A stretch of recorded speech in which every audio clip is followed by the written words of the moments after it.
টানা কয়েকদিন ধরেই দেশ জুড়ে বইছে তাপপ্রবাহ। এতে চরম দুর্ভোগ পোহাতে হচ্ছে সাধারণ মানুষদের। এমন পরিস্থিতিতে বৃষ্টি নিয়ে সুখবর দিল বাংলাদেশ আবহাওয়া অফিস। জানায় দুপুরের মধ্যে দেশের 4টি অঞ্চলে দমকা হাওয়া সহ ঝড় বৃষ্টি হতে পারে। একই সঙ্গে এই সময়ে স্বাভাবিকের চেয়ে কয়েক গুণ জোরে দমকা হাওয়া বয়ে যেতে পারে। সেজন্য নদীবন্দরের 2 নম্বর সতর্ক সংকেতও দেখাতে বলা হয়েছে। বৃহস্পতিবার সকালে অধিদপ্তরের ঝড় সতর্কীকরণ কেন্দ্র থেকে প্রকাশিত ভোর 5টা থেকে দুপুর 1টা পর্যন্ত দেশের অভ্যন্তরীণ নদীবন্দরের জন্য প্রকাশিত পূর্বাভাসে এসব তথ্য জানানো হয়েছে।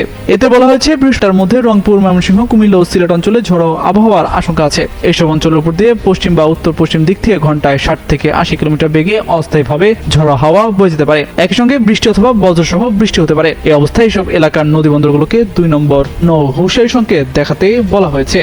অন্যদিকে গতকাল রাতে আবহাওয়া অধিদপ্তর থেকে প্রকাশিত সারা দেশের সম্ভাব্য পূর্বাভাসে বলা হয়েছে সন্ধ্যা 6টার মধ্যে ঢাকা, ময়মনসিংহ, খুলনা ও সিলেট বিভাগের কিছু কিছু জায়গায় এবং রংপুর, রাজশাহী, বরিশাল ও চট্টগ্রাম বিভাগের 2-1 জায়গায় অস্থায়ীভাবে দমকা হাওয়া ও বিদ্যুৎ চমকানো সহ বৃষ্টি অথবা বজ্রসহ বৃষ্টি হতে পারে।